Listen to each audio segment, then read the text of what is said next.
one day I just looked, I had to look at myself outside of myself. I had to look at myself outside of my body. You tripping. You tripping. And that's real talk. Yeah, 911, operator 7214. What is the location of your emergency? All right, you need police, fire, or ambulance?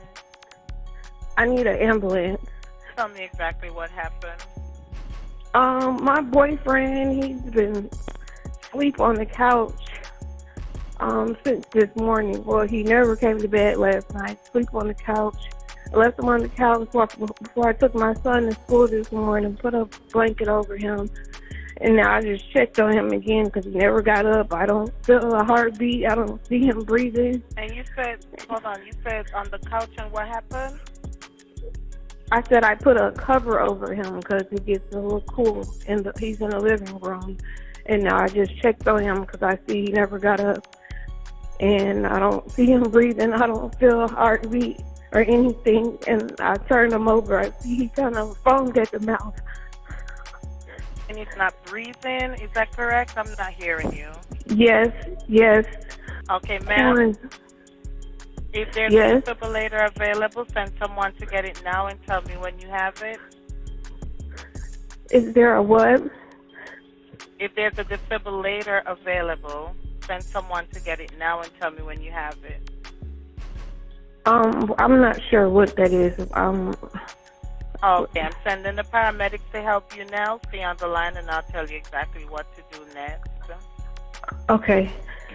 I need to know about how old he is. He's 34.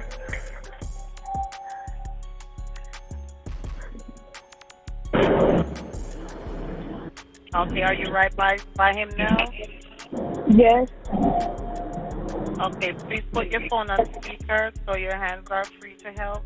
Can I add his dad to the call? Add his dad to the call. He's trying to call me back because I called him first before I called you. Okay, so we need to help. We need to help your boyfriend now. Okay, listen carefully. Lay him flat on his back on the floor and remove anything under his head. He is not waking up. Quick. Ma'am? Yes. Okay, you gotta get him to the floor. Lay him flat on his back on the floor and remove anything under his head. Flat on his back on the floor? Yes, ma'am. Help me. We're great. He's not here.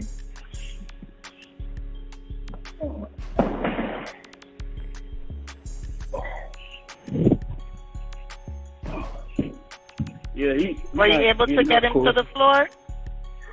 Yes, he's not. His heart not beating or anything. Just when we thought the Rich Homie Quan story couldn't get any more crazier, his brother dropped a major bombshell that made the whole case even confusing. Turns out, he found Quan alive in the early hours of that fateful morning, and now he's calling out Quan's baby mama for possibly twisting the truth and lying to the feds. Now, it's got everyone asking, what really went down in those final hours? Was Quan really alive, and why would her baby mama even lie if she even... First off, let's talk about what Quan's brother, Andre Munford, told the cops. He says he woke up around 3 a.m. on September 5th and found Rich Homie asleep on the floor by the kitchen. Now here's where it gets wild. Munford says Quan had food in his mouth. He described the scene as very unusual. Munford says he picked Quan up and put him on the couch. That means Rich Homie was alive at 3 a.m. Remember that, because it's going to be important later. Quan's girlfriend, Amber Williams, told the cops a different story. According to her, she woke up at 6:45 a.m. to take the kids to school. She says she saw Quan on the couch, covered him up, and then went back to bed when she got home. Then, around 11 a.m., she says she found him still on the couch. But this time, his body was cold and he wasn't breathing. Here's where people are starting to ask questions. If Quan was alive at 3 a.m. when his brother found him, what happened between then and 11 a.m.? And why didn't anyone check on him sooner? Some fans are throwing out theories, saying maybe Rich Homie was already gone when his girl covered him up at 6:45 a.m. They're wondering if she had checked on him then. Could something have been done? Or did she already check on him and decided to do nothing about it? Because if we had really overdosed by then, she must have saw the signs. Now, here's where things get even messier. It's not just about what happened that night. There's a whole lot of drama that's come out since then. Oh, hell yeah, man, I was on every day. Oof. Well, listen, geeked up, spike down. Listen, I'm talking, bro, I felt like I couldn't do a show or a song without being on. Since Quan's, a bunch of women have been coming out of the woodwork saying they had a thing with him. We're talking multiple ladies posting pics and videos, getting all sentimental on social media. There's this one chick on Instagram posting mirror selfies with Quan kissing her. Then we've got another girl on TikTok saying she was close with him. Even Erica Mena from Love and Hip Hop Atlanta got in on it. Erica Banks even announced his before Amber had the opportunity to. She posted several photos of them doing intimate things together, as well as a screenshot of him sliding in her DMs and confessing his love for her, and captioned the post saying, "All you wanted was to find happiness again. Always saw it in your face and heard it in your voice. But you had so much left to do. The album, the tour, your birthday. I'm just glad we were able to enjoy such peaceful and memorable moments while you were here, man. Such a sweetheart. Rest in paradise, Quan." And then another woman on TikTok who goes by the username Lila from Val also posted a video of her and Quan having some cute moments together.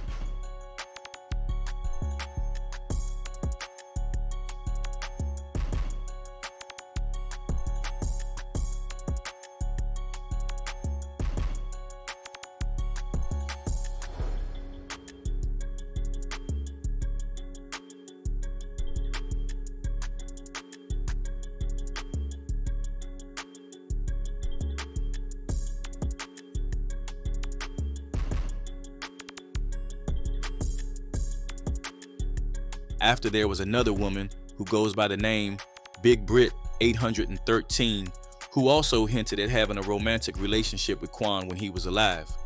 She posted a cute little couple of them together, and in the video, Quan can be seen getting really intimate with her.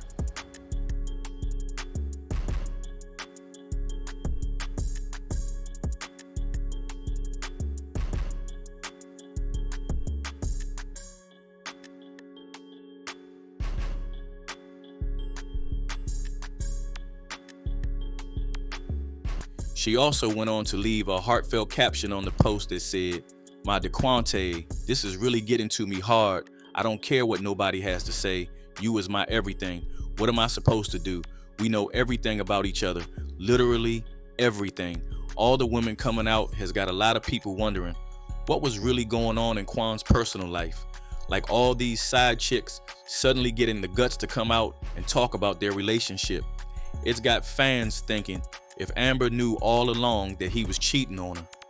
One user said, "Remember, he picked those women, ain't nothing to feel bad for. He knew who he was laying with. You invite the devil and don't be surprised when he laughs at you." And then there is this whole speculation about whether someone gave Quan something laced, because off all the mess surround the Thugger case. Remember, Quan used to be tight with Young Thug back in the day, but then they fell out, and now Quan's name is coming up in this big RICO trial against YSL. There's even talk about some beef involving Woody, who's a witness in the YSL trial. Apparently there was this whole thing about a barbershop that hurt Quan's. Quan called Woody a liar about it and said he was stretching the truth. From the bushes. What happened in Nut got nothing to do with YSL. This some screaming language. This got everything to do with Threat. You know what I mean? I was trying to protect Threat from the get-go. You know what I mean? Threat, and they had some more stuff going on. Like, was Threat at the gambling house when he got shot by killed? Young, you said nothing I say can be used against me? That's right. Me and Rich Homie Quan dad at the barbershop on Bankhead. I don't know what happened with Rich Homie Quan, but I'm going to ride with my brother. And they was... And yeah, we pulled up and did that. Okay. And as a result of... So now people are wondering, could any of this YSL stuff be connected to what happened to Quan? It's got fans playing detective, trying to connect all these dots. But here's another angle we gotta consider. Quan was pretty open about his struggles with addiction in the past. So some folks are thinking Could this just be another tragic overdose? You feel me? So I had to get back just to myself, like, this ain't, you ain't going out like that, little bro. Right. Like, I'm not going out like that, man. Right. All I think about, boy, they already say like David Ruffin. That's when I used to have the Rich Homie Temp. Yeah. He was like, but Ruffin. And I ain't like, nah, he was a drug. Nah, he wasn't out on drugs. Don't compare me. Don't say I look like him. And I don't, and that shit was, you know what I'm saying? Like, yeah. Some people are calling for a full investigation into what happened. They're saying that if there's any chance something could have been done to save Quan, we need to know about it. There are even some saying that his brother should have called the paramedics when he saw him lying on the kitchen floor. Others are defending Amber Williams, saying it's not fair to put blame on her when she's grieving too. One fan's got a pretty grim take on the situation.